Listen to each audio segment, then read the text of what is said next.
Hello friends, welcome to my YouTube channel फटाफट general education. तो आज इस वीडियो में हम लोग देखेंगे सीटेट में ईवीएस का जो कंटेंट पूछा जाता है। जैसा कि सीटेट 30 नंबर की पूछी जाती है। 30 नंबर में जो है 15 नंबर का कंटेंट होता है और 15 नंबर का पेडागोजी होता है। तो वही कंटेंट हम लोग 15 नंबर का कंटेंट होता है, वही कंटेंट के बारे में देखेंगे। तो जैसा कि सीटेट का एग्ज़ाम जो है बहुत जल्द होने वाला है, ज़्यादा समय नहीं है, तो इसमें सिर्फ़ रिवीजन नोट्स लेके हम लोग आए हैं। इससे अगर आप लोग पढ़ लेते हैं तो काम हो जाता है। तो इस वीडियो को शुरू करने से पहले अगर आप लोग चैनल में नए हैं, चैनल को सब्सक्राइब कर लीजिए और वीडियो को लाइक कर लीजिए। और ये जो कंटेंट है पूरा एनसीईआरटी का है। एनसीईआरटी से हमने टॉपिक को छाँटा है जो आपकी उसमें सीटेट के ईवीएस में पूछा जाता है, वही कंटेंट लेके हम लोग आए हैं। तो जो इसलार्थ में एक टॉपिक है कक्षा 5 के आस-पास की एक चैप्टर है, उसमें जो है एक विषय है इस्लॉर्थ। जो है इस्लॉर्थ होता है वो जो दिखने में होता है, यह बिल्कुल भालू जैसा होता है, लेकिन यह भालू नहीं होता है। और इसकी सोने की बात करें तो दिन में लगभग 17 घंटे पेड़ की शाखा से उल्टा लटक कर सोता है। और इसके जीवन काल की बात करें तो इसका औसत जीवन काल 40 वर्ष का होता है। कुल पेड़ों की संख्या की बात करें, पेड़ों की संख्या अपने पूरे 40 वर्ष में यह मुश्किल से 8 पेड़ों पर रहता है। लगभग 5 साल एक पेड़ पर रहता है। और इसके खाने की बात करें, यह जिस पेड़ पर रहता है उसी के ताजे पत्ते खाकर अपना पेट भरता है। और इसके शौच के नियम क्या है? यह सप्ताह में सिर्फ एक बार शौच करने के लिए पेड़ से नीचे उतरता है और शौच करके फिर चढ़ जाता है। और इसकी विशेषता की बात करें, यह ज़मीन पर बहुत धीमा होता है, लेकिन यह एक बेहतरीन तैराक होता है।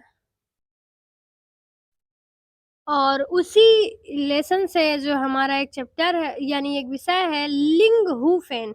यह जो है साँप के मांस से बनाए जाने वाला एक प्रकार का सूप है। और ये कहाँ खाया जाता है? ये हांगकांग में बहुत ही लोकप्रिय और चाव से खाया जाने वाला व्यंजन है। इसके मुख्य घटक है इसे बनाने के लिए साँप के मांस का उपयोग किया जाता है। एनसीईआरटी में कक्षा 5 की ईवीएस की पुस्तक है आस-पास के अध्याय में। किसने खाया क्या खाया?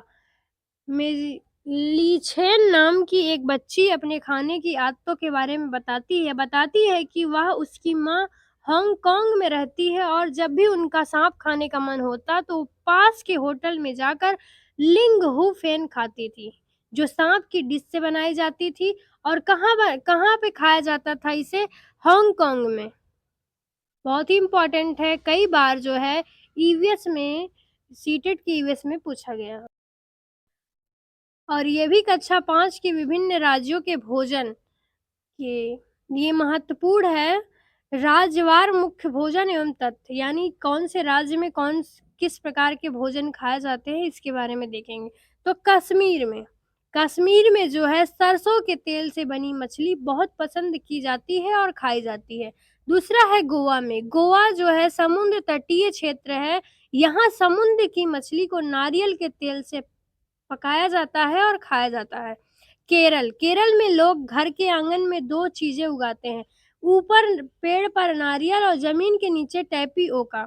यहाँ उबले हुए टैपिओका को नारियल की कढ़ी के साथ बहुत चाव से खाते हैं। तो कश्मीर में सरसों के तेल की बनी मछली और गोवा में जो है नारियल के तेल की मछली बनी। और केरल में जो है पेड़ पर नारियल और ज़मीन के नीचे टैपिओका को उबालकर और नारियल की कढ़ी के साथ चाव से खाया जाता है केरल में। और आगे हम लोग कुछ प्रश्नों के माध्यम से देखेंगे कौन सा जीव कैसे क्या करता है इसके बारे में। तो चूहा जो है किस जीव में देखने की क्षमता कम परंतु सूंघने, छूने और स्वाद वाली क्षमता बहुत तीव्र होती है? तो किस जीव में जो है देखने की क्षमता कम होती है परंतु सूंघते और छूते हैं और स्वाद वाली क्षमता बहुत अधिक पाई जाती है? तो वैसा कौन-सा जीव है? तो वो जीव है चूहा।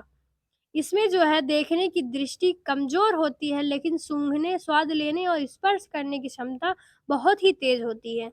दूसरा प्रश्न है, स्वच्छ भारत अभियान की शुरुआत महात्मा गांधी की कौन-सी वर्षगांठ पर की गई थी?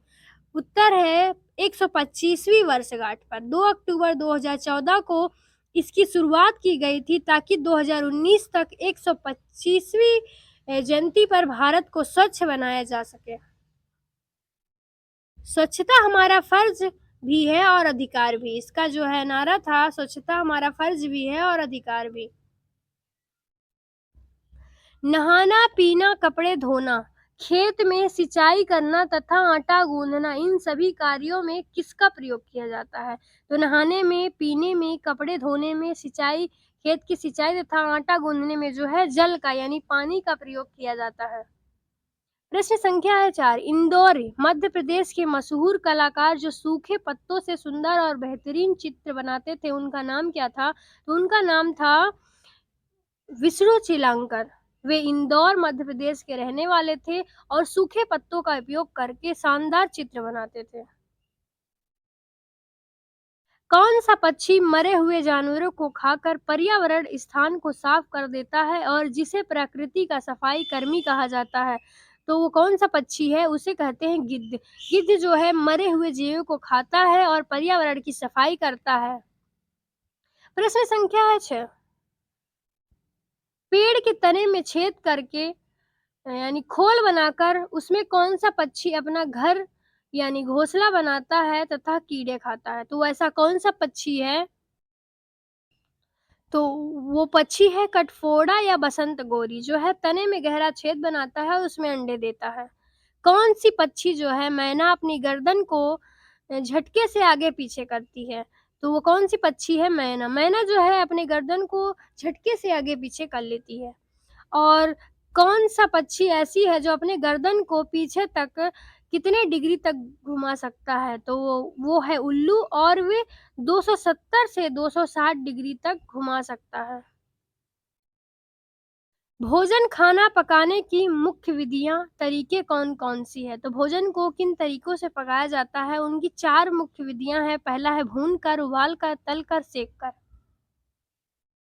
और अगला प्रश्न है एनसीईआरटी में उल्लेखित पारंपरिक स्थानीय खेलों के नाम बताइए, यानी स्थानीय खेलों के नाम बताना है। तो कौन-कौन सा खेल है? स्टापूस जिसे स्टापू कहते हैं, अष्टचंगा, लंगड़ी, टांग, छुपन-छुपाई, कबड्डी, पतंगबाजी और कंचे। तो इस वीडियो को यहीं करते हैं। अगली वीडियो में हम लोग देखेंगे यानी किस राज्य में कैसे घर पाए जाते हैं और उनकी विशेषताएँ क्या है, वहाँ के लोग क्या करते हैं, इसके बारे में। तो इस वीडियो को यहीं करते हैं।